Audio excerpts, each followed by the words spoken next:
So you want to learn how to chip the ball effectively? Here's how. Okay, so today I'm going to show you 3 different shots you can play with your wedge. They go like this. So it's going to be a bump and run, it's going to be a high chip shot, and it's going to be a flop shot. I'm going to show you how to do all 3 in this video. So, couple check marks you're going to have to look for. Number 1, okay? We're going to want to make sure our feet are 1 club length apart for chip shots, okay? This is a standard that I like to follow, and it's really worked for me, okay? Next thing, I'm gonna show you how to hit the bump and run first. Most of the checkpoints are similar, just a couple things change with each different shot type. So, my feet are 1 club length apart, 1 club head apart, okay? I'm gonna do a little bit of forward shaft lean here, so I can come down and the ball will come out a little lower. The next thing is gonna be my chest. I'm gonna want my chest bone, my center of gravity, to be right in front of the ball here, okay? Right in front.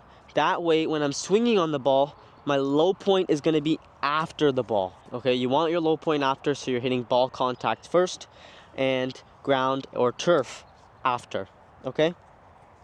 Now, next, Seve Ballesteros, one of the best short game players of all time, no question, always talked about not having straight arms, okay?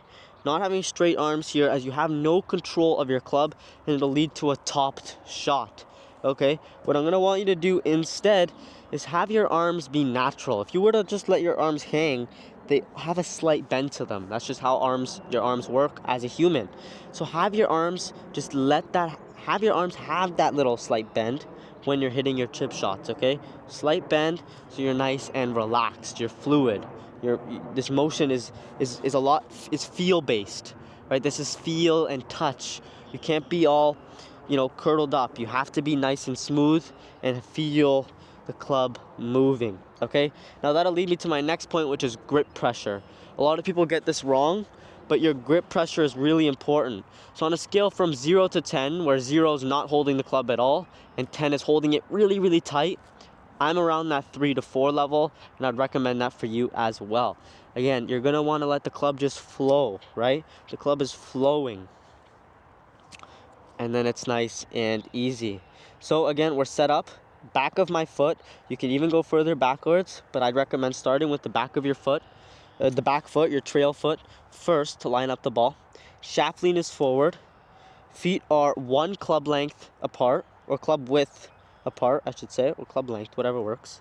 It's all about the club head. So if you can just put your club head there, you'll see your feet, what your feet's distance is supposed to be. Okay, now I'm fully set up here. The last thing I need to do is the triangle here, okay? When I put my hands together, I create a triangle here with this point, and this point. This creates a whole triangle, and that's exactly what I'm gonna wanna do. I'm gonna wanna move the triangle back and move the triangle through, okay? So now to execute this bump and run, I'm gonna, again, everything looks good. Forward shaft lean, chest is in front of the ball for my good low point. Off the back foot, feet are slightly bent, okay? I'm creating this triangle point, and my hands are quite loose. So now we can just execute this little bump and run. So if I want to add a little bit more distance to this bump and run, the only thing I'm going to change is a little bit more speed and the length of my backswing. So I'm going to go up a little bit further and still come down to hit the ball first.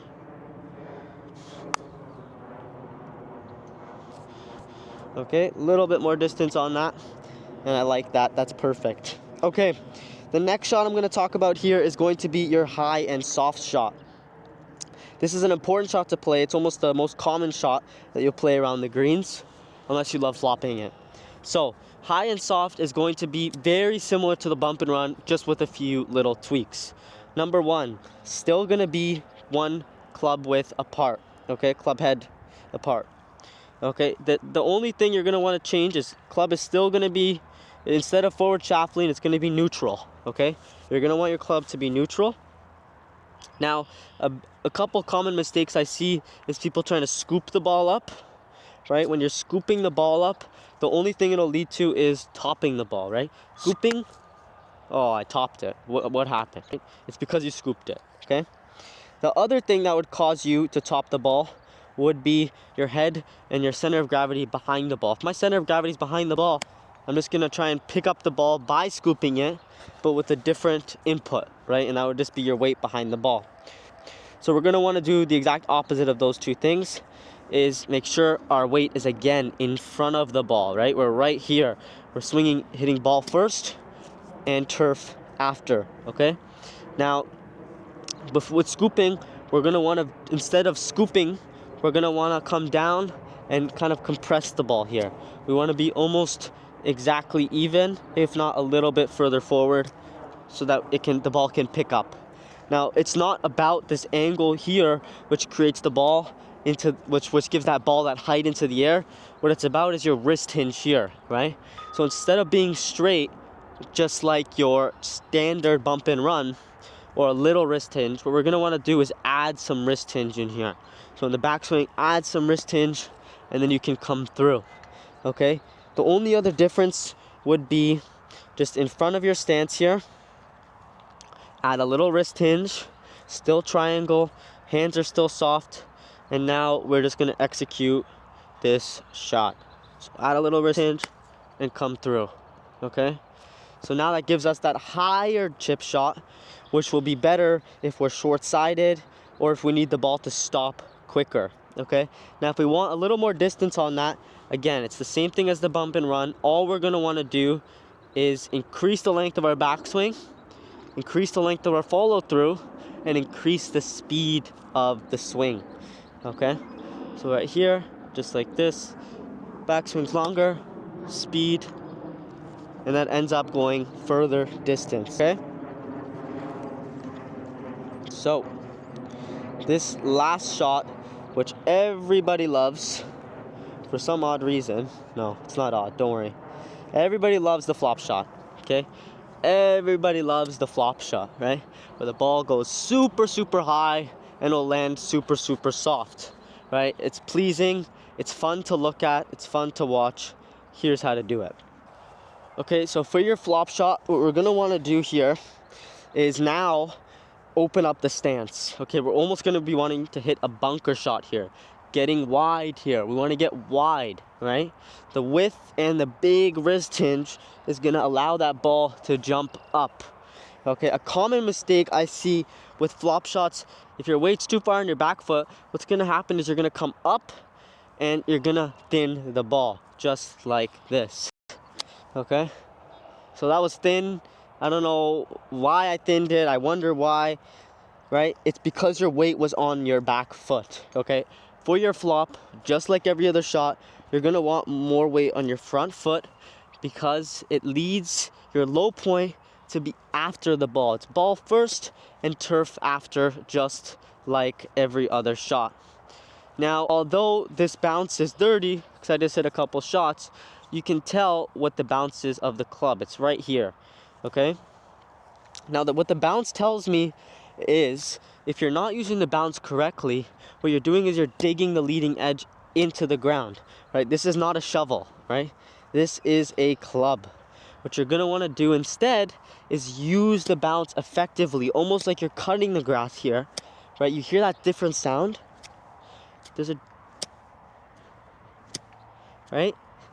That sound is me basically cutting the grass by using the bounce of the wedge, which is the most important part of the wedge, you know, next to the grooves, okay? So we're gonna wanna use the bounce to almost bounce off the ground and have that ball come up. So, again, wide stance, open club face, okay? We're gonna wanna get a little bit lower and get wide with some wrist hinge. Keep our weight forward, okay? Now, all you have to do now is accelerate through the ball. You do not want to be decelerating. That's the last issue I see with people who are trying to hit these high shots, is they decelerate. Okay, so if you're decelerating, what's gonna happen is you're gonna hit behind the ball and the ball's not gonna go where you want it to go. What you have to be doing instead is you have to accelerate through your shot, okay? Through your shot. And if you can do that, then the bounce is able to be used effectively and the ball should just pop up and sit down nice and easy. Okay, so let's check all those checkpoints one more time. Club is open, grip is light. We're still creating that triangle. Feet are wider, which is in the front of my stance. Now all we have to do is wrist hinge and getting that width, okay? Now if we do all those things correctly, what should happen is the ball should flop basically almost perfectly. If you guys like this video, leave a like and comment down below. Let me know how these chips and flops go for you on the course. The subscribe link is right here, and check out my recent upload right here. Have fun playing on the course.